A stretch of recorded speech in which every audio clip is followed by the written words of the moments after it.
Witajcie Tatrzańsko. Dziś zapraszam na Świnicę i Orlą Perć o świcie.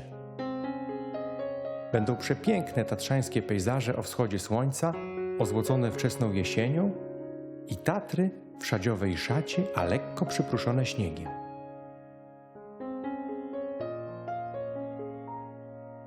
W góry przyjechałem wczoraj pod wieczór, aby od razu po zrzuceniu plecaka w murowańcu iść na Kościelec, pokryty lodem i spowity chmurami.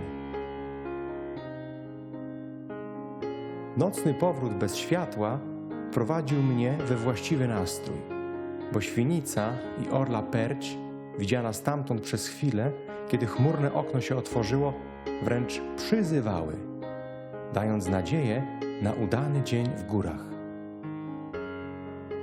Owa nadzieja wypełniła się oczekiwaną treścią.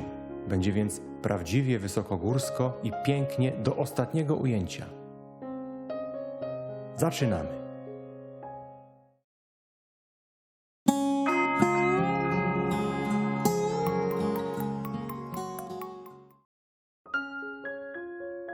Wycieczka miała miejsce 30 września 2013 roku.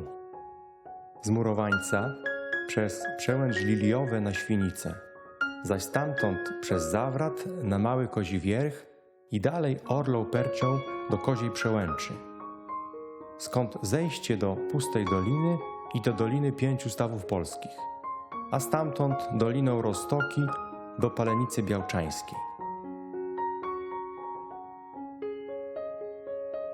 Po schroniskowej, nieprzespanej nocy w dusznym pokoju na trasę wyszedłem o 4:45. Byłem w zaskakująco złej formie.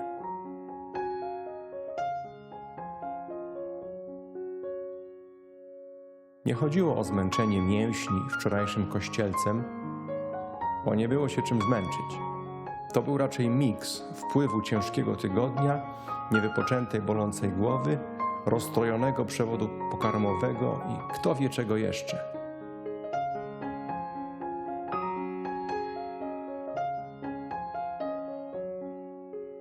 Na polu było dosyć zimno i jeszcze ciemno, a powietrze jakby ciężkie.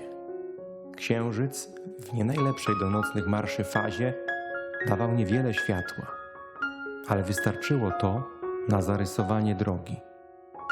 Tam jasny żwir i kamienie bardzo dobrze odbijają nawet nikłą, bladą poświatę. Celowo nie zabrałem czołówki. Po prostu czasem mam potrzebę uniezależnić się od niektórych zdobyczy cywilizacyjnych, niepotrzebnie ingerujących w naturalny odbiór natury, szczególnie w górach. Tak było wczoraj po zmierzchu na Kościelcu, jak i dziś w drodze na Przełęcz Liliowe. To łatwy teren i doskonale znany, więc trudności orientacyjnych czy niebezpieczeństwa nie było. Za to klimat niesamowitości w samotnych górach trwał. I to taki jak lubię. Ta atmosfera niepewności czy kształt majaczący we wczesnoporannej mgle to tylko kamień, czy może niedźwiedź czyhający na dobrze odżywianego turystę. Pokazuje część ważnej prawdy o człowieku, którą warto czasem sobie na nowo uzmysłowić. Pomysł podejścia pod Świnicę, lubianym przeze mnie i niedostępnym zwykle zimą, po bardzo zagrożonym lawinowo czarnym szlakiem, bezpośrednio na Przełęcz Świnicką, nie mógł być zrealizowany ze względu na to, iż tam ciemność w połączeniu ze zlodowaceniem trasy byłaby nazbyt ryzykowna.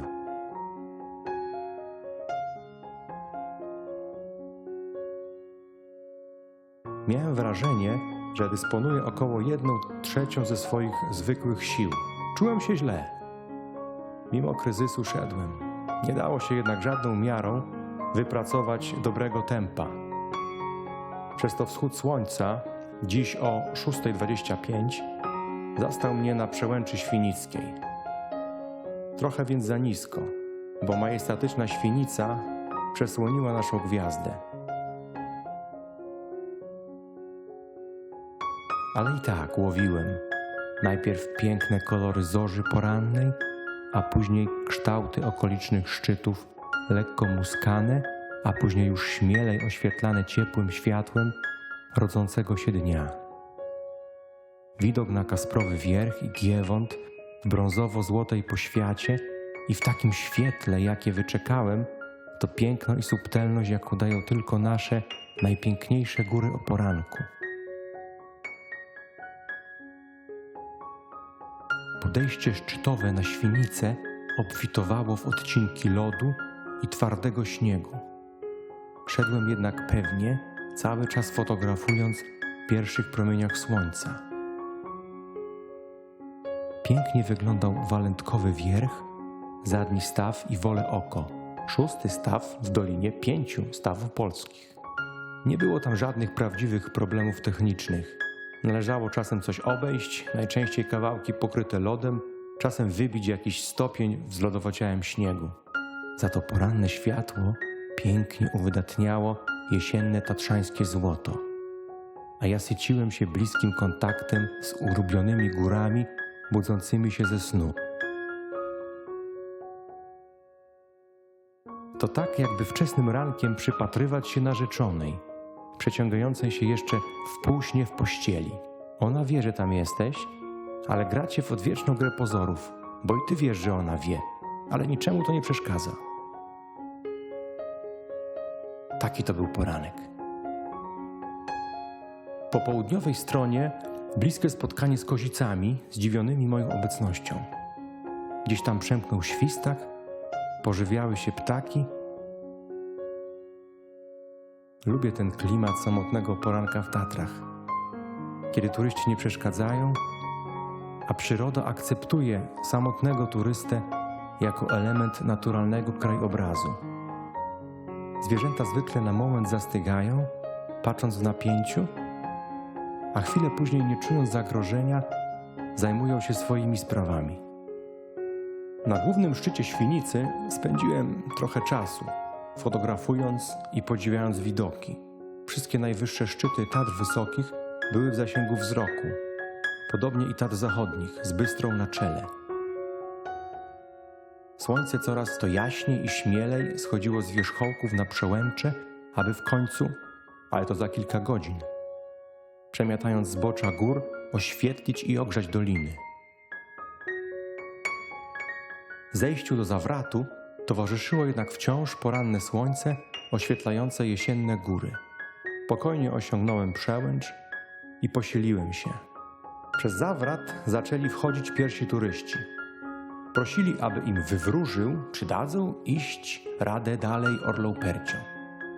Uwielbiam podobne pytania. Nie zmieniłem się w proroka, tylko namówiłem ich do trzeźwej oceny warunków i swoich możliwości. Jak się za chwilę okazało, szybko zawrócili spod małego koziego wierchu, lekko tylko przypruszonego śniegiem. A u mnie, prawdę mówiąc, było tak. Cały czas dusza wzlatywała, bo dziś do tego były tu właściwe warunki, więc chwilę trwaj. Ale ciało wciąż ciągnęło do ziemi. Głęboko w sobie zdławiłem pomysł zejścia w dół. Mimo nieopuszczającego odczucia bez siły, zdecydowałem iść dalej. Niełatwo się opuszcza takie piękne miejsce, zwłaszcza, że Orla Perć kusi i zaprasza. Widać, iż tam więcej śnieżnych i lodowych nalotów, piękna szać i złote trawki. Siedząc wtedy na zawracie, przypomniałem sobie, iż podobną chwilę załamania miałem ostatnio chyba na początku drogi z Doliny Wrata na Szkarlatnicę, drugi w hierarchii wysokości szczyt w Alpach Julijskich. Ale tam owa chwila trwała o wiele krócej i zakończyło ją prozaiczne zjedzenie kromki z serem. Byłem tam lata temu z moją Kasią, teraz żoną. Pamiętam, stacjonowaliśmy w takim miejscu, że myszki biegające po nas nie pozwalały się wyspać. Nie chodzi nawet o mysie łapki czy ogonek muskający z wyczuciem twarz, tylko o to, że gryzonie dobierały się do zapasów żywności, hałasując potwornie w konserwach i workach plastikowych.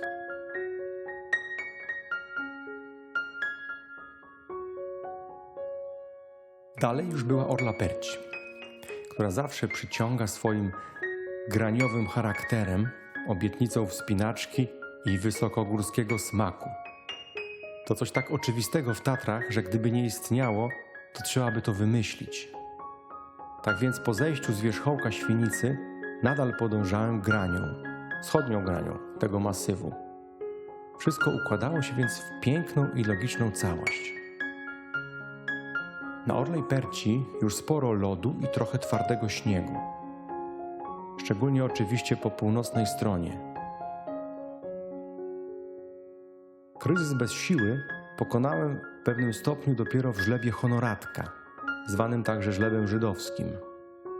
Ponoć dlatego, że zginął tam turysta będący Żydem. Tak jakoś w Tatrach jest nazewnictwem, że honoruje się w ten sposób ofiary.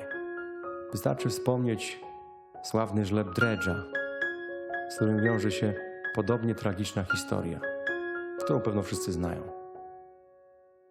To zejście z Małego Koziego Wierchu, piękny perciowy świat, zawsze niesie obietnicę górskiej przygody. Dziś udało się wykonać piękne i niecodzienne zdjęcie samego żlebu Honoratka, jak i w jego towarzystwie zmarzłej przełączki Wyżniej, całej pokrytej szadzią. Dalej szło się już dosyć dobrze. Widoki na Kościelec, Granaty i czarny staw gąsienicowy przypomniały wczorajszy mglisty wieczór. Oj, szkoda, że się wtedy nie odsłoniło na dłużej. Niemniej sceneria zimnej Orlej Perci i ciepłych trawek na zboku Kościelca wróciła mi siły. Trasa co prawda wymagała nieco ostrożności, nieraz też trzeba było obejść znów z lodowacenia, ale było pięknie, spokojnie i bezludnie. Samotność na chwilę zmącił jeszcze jeden turysta podążający moim śladem. Puściłem go specjalnie przed siebie i poczekałem, aż zapozuje nieświadomie na zmarzłej przełęczy. Uzyskałem dzięki temu doskonały kadr z wyszukanym światłem. A za statystowanie podziękowałem mu w stawach, bo jak się później okazało, też tam zszedł dokładnie tą samą drogą co ja. Za zejście do Doliny Pięciu Stawów Polskich obrałem szlak z Koziej Przełęczy do Pustej Doliny. Nie był to dzień na dłuższe przejście. I tak tryumf ducha nad ciałem udał się całkiem nieźle. Choć dalszej części Orlej Perci było żal.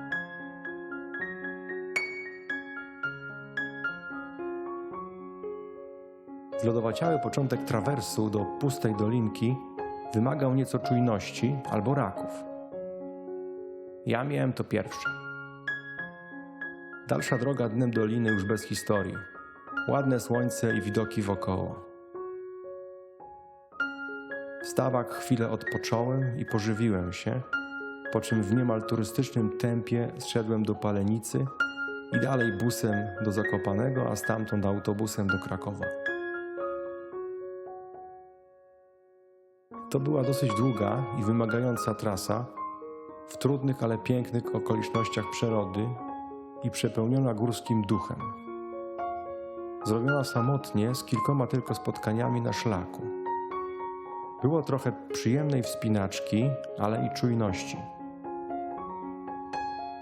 Dzień z dużymi kryzysami, ale pokonanymi. Podsumowując, piękna jesień w górach. Fotograficznie udało się wyśmienicie.